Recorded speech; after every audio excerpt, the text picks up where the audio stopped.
Very good morning 10th class. This is Deepti Singh, your Hindi teacher. आज हम आपकी बुक बासंती जो हिंदी सामान्य है उसका पेज नंबर 9 ओपन करेंगे आप, तो आपको मिलेगा मेरी जीवन रेखा। क्या टॉपिक मिलेगा आपको? चैप्टर का नाम है मेरी जीवन रेखा। तो आज हम पढ़ने वाले हैं मेरी जीवन रेखा लिखने वाले मेरी जीवन रेखा। इसको किन्होंने लिखा है? जिन्होंने लिखा है हम उसके बारे में पढ़ने वाले हैं। महावीर प्रसाद द्विवेदी जी के बारे में जानेंगे। केंद्रीय भाव जानेंगे कि चैप्टर में क्या दिया गया है। लेखक परिचय टॉपिक है आपका, लेखक परिचय और केंद्रीय भाव भी देखेंगे। महावीर प्रसाद द्विवेदी जी का जन्म सन 1864 में ग्राम दौलतपुर, जिला रायबरेली, उत्तर प्रदेश में हुआ था। महावीर प्रसाद द्विवेदी जी का जन्म सन 1864 में गांव या ग्राम दौलतपुर, जिला रायबरेली, उत्तर प्रदेश में हुआ था। प्रारंभिक शिक्षा के उपरांत बंबई चले गए। मतलब स्टार्टिंग की जो एजुकेशन होती है, फर्स्ट और फिफ्थ या प्रारंभिक जो स्टडी होती है, उसके बाद ये कहाँ चले गए, जिसको हम मुंबई कहते हैं। पुराने टाइम पे बंबई उसका नाम था। वहाँ इन्होंने संस्कृत, गुजराती, मराठी और अंग्रेजी भाषा का अध्ययन किया। इन्होंने संस्कृत, गुजराती, मराठी और अंग्रेजी भाषा का अध्ययन किया। देखिए, गुजरात पास से पड़ता है, वहाँ की मराठी चलती है, इंग्लिश अच्छी बात है, संस्कृत में इन्होंने ज्ञान अर्जित किया।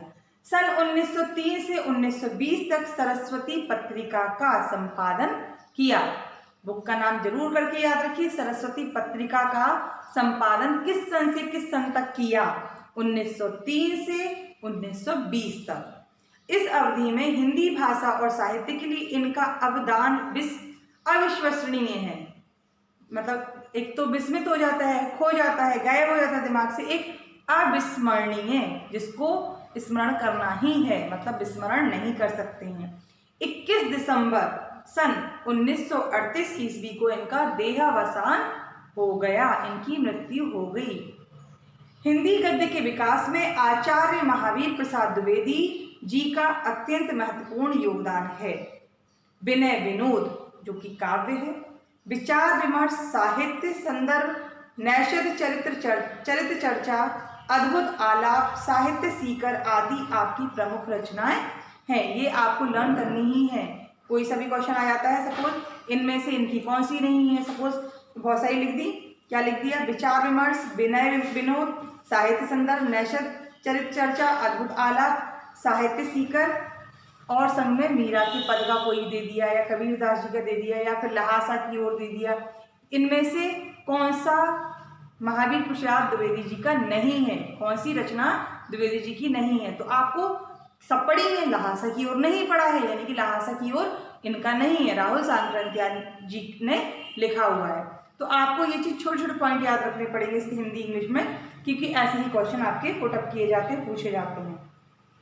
हिंदी साहित्य में महावीर प्रसाद द्विवेदी का मूल्यांकन तत्कालीन परिस्थितियों के संदर्भ में ही किया जा सकता है। तत्काल परिस्थिति मतलब क्या होता है? जैसे कवि तो बहुत हो सकते हैं, कोई पुराने जमाने को लेकर कविताएं लिख सकता है, कोई अपनी एक काल्पनिक दुनिया में ड्रीमी वर्ल्ड लिख सकता है, कोई बिल्कुल जो परे होती है दुनिया से वो चीज लिख सकते हैं। लेकिन तात्कालिक यानी कि जो काम चल रहा है एट प्रेजेंट, उसके बारे में ही लिख देना इनके लिए ही फेमस है। कौन? महावीर प्रसाद द्विवेदी जी। वह समय हिंदी के कलात्मक विकास का नहीं, हिंदी के अभावों की पूर्ति का था। मतलब उसमें विकास नहीं करना था, हिंदी के लिए पूर्ति ही करनी थी, उसका वो काल था। आपने ज्ञान के विविध क्षेत्रों, इतिहास, अर्थशास्त्र, विज्ञान, पुरातत्व, चिकित्सा, राजनीति, जीवनी आदि से सामग्री लेकर हिंदी के अभावों की पूर्ति की। इन्होंने क्या किया? विविध क्षेत्रों जैसे इतिहास ले लिया, अर्थशास्त्र, विज्ञान, पुरातत्व, चिकित्सा, राजनीति, जीवनी आदि से सामग्री लेकर। सपोज क्रिएटिव नहीं थे उस टाइम पे, ऐसा नहीं कि जैसे सपोज अपन लोग हैं और अपन लोग कुछ भी चीज लिखने लगते हैं, नहीं। हमने क्या किया, जो बुक्स वगैरह हैं पहले ही प्रेजेंट हैं, उनमें से कोटेशंस निकाल के और एक नई तरह से रचना लिख दी। यही काम किन्होंने किया? महावीर प्रसाद द्विवेदी जी ने। महावीर प्रसाद द्विवेदी के कृतित्व से अधिक महिमामय उनका व्यक्तित्व है। मतलब उनकी कृतियां जो हैं उससे ज़्यादा इंपॉर्टेंस उनका व्यक्तित्व, उनकी पर्सनैलिटी रखती है। स्वाधीनता, कर्तव्य परायणता, न्याय निष्ठा, आत्मसंयम, परहित, कातरता और लोक संग्रह भारतीय नैतिकता के शाश्वत विधान हैं।